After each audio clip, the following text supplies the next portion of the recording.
xusbiyada mucaaradka Soomaaliland ayaa dhawaan ku dhawaaqay inay dhicin doonaan mudaharaad salmiya oo laga soo horjeedo xukuumadda galmudug iyo madaxweyne Muuse Biixi Cabdi oo ku beegan maalinta bari ee Khamiista. Dhanka kale xukuumadda Soomaaliland ayaa amaro lagu joojinayo ka soo saartay mudaharaadadaasi. dadweynaha ku dhaqan degmada Ceelafeen ee gobolka Sanaag ayaa arrinkani aragtiyo kala duwan ka dhiibtay waana kuwan iyagoo arrimahaasi ka hadlaya. bismillaahir rahmaanir rahiim. mudaharaadka ay ku baaqeen mucaaradka jamhuuriyadda Soomaaliland ee labada xisbi ama xisbiga mucaaradku runtii aad baan u soo dhaweynaynaa waana xaq dastuuri ah oo ay leeyihiin oo dastuurku siiyay inay mudaharaadaan. dastuurkana u ballan qaaday una damaanad qaaday mudaharaad silmi ah.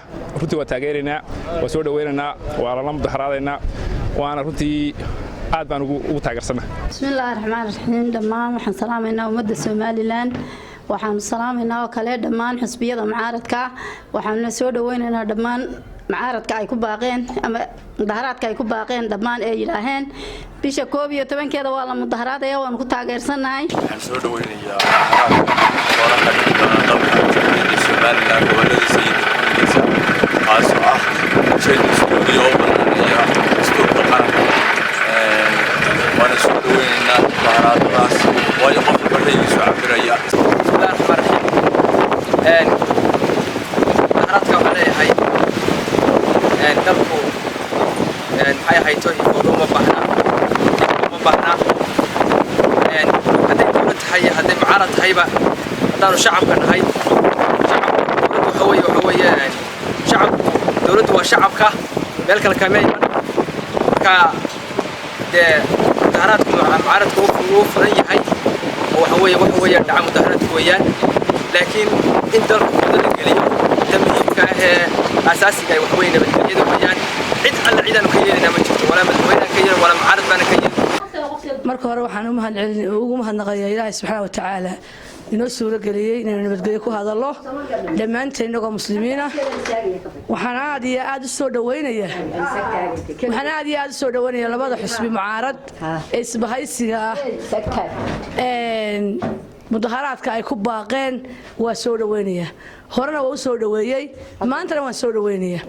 waxaan leeyahay xukuumadda ugu horeeyo wasiirka amniga Maxamed Kaahin Axmed waxba ay soo taagin mudaharaadka wax ka xun baad shalay sameynaysi kulmiye halkuu gaadhay mucaarad gaadhay ma jiro. annagu halkan saaka waxaan ka sheegaynaa inaan taageersanahay mudaharaadka xusbiyada mucaaradka ay ku baaqeen. mudaharaadkaas oo ah mudaharaad nabadgelyo mudaharaad dadku ra'yigiisa ku cabirayo iyo rabitaankiisa iyada oo dastuurkeenu qorayo qofku inuu xorriyadiisa ka hadli karo isaga oo aan dalkiisa iyo dadkiisa iyo diintiisa midna wax u dhimayn. soo dhaweynayaa waxaan u soo dhaweynayaa xaq ayay u leeyihiin xaq mudaharaadka in la mudaharaado bulshada reer Soomaaliland iyadoo nabadayna oo nabad maxanaday lagu soconayo in la soo dhaweeyo xaq bay u leeyihiin xusbiyada mucaaradkaahi isma hortaagi karo. Muuse Biixina waxaan u sheegaynaa sidii u doonayay inuu mudaharaadka uu meel walba ula mari jiray ee uu taageerada fiican doon jiray inuu helo bay kuwana u baahan yihiin inay u helaan. CBA waan mahadnaqayaa salaanka bacdi waxaan u aragnaa mudaharaadka salmiga ah inuu muwaadin waliba xaq u leeyahay inuu ra'yigiisa cabiro oo waxa weeyaan wixii uu ra'yigiisa ku cabirayo uu ku cabiro marka in la cabiriyo anagu raali kama in dadka muwaadinka la cabiriyo oo la yiraahdo ra'yiga kama hadli kartid madaxweynuhu doorasho ku yimi doorashadii uu ku yimi tulamida un baa imkana la rabaa.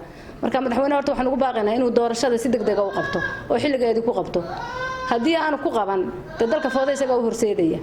doorashada madaxweynuhu marka horeba diyaar buu ahaa hadduu diyaar u ahaana waxa maanta kaliifay doorashadeed ma ay xirsidiid anagu waxaan u aragnaa haddaan xisbiyada mucaaradka inuu ku xanuunsaday ninka la yiraahdo Xirsi Cali Xaaji Xasan. mudaharaadka ay ku baaqeen xisbiyada mucaaradku waanu taageersanahay waana salim mudaharaadka waanu taageersanahay waana leeyihiin waxaanu leenahay ciddii is hortaagtaa waa cid aan qarannimada iyo jiritaanka Soomaaliland danu hayn ciddii is hortaagtaa waxaanu leenahay mudaharaadka salimka hal qabto way ahaan jirtay dastuurkeenna dhigaya. bismillaahi raxmaani raxiim. assalaamu calaykum waraxmatullaahi wabarakaatu. dhammaan dadweynaha reer Somaliland oo dhan marka hore waan wada salaamayaa. bahdana aad baan u salaamayaa CBA iyadana aad baan u salaamayaa. waxaan aad iyo aad u soo dhaweynayaa mudaharaadka berito insha Allah ka dhici doona dalka gudihiisa Somaliland. waxaan jeclahay inuu sida salmiga uu ku dhaco ilaa ma inta uu madaxweynuhu ka ogolaan doono inuu doorashada qabto.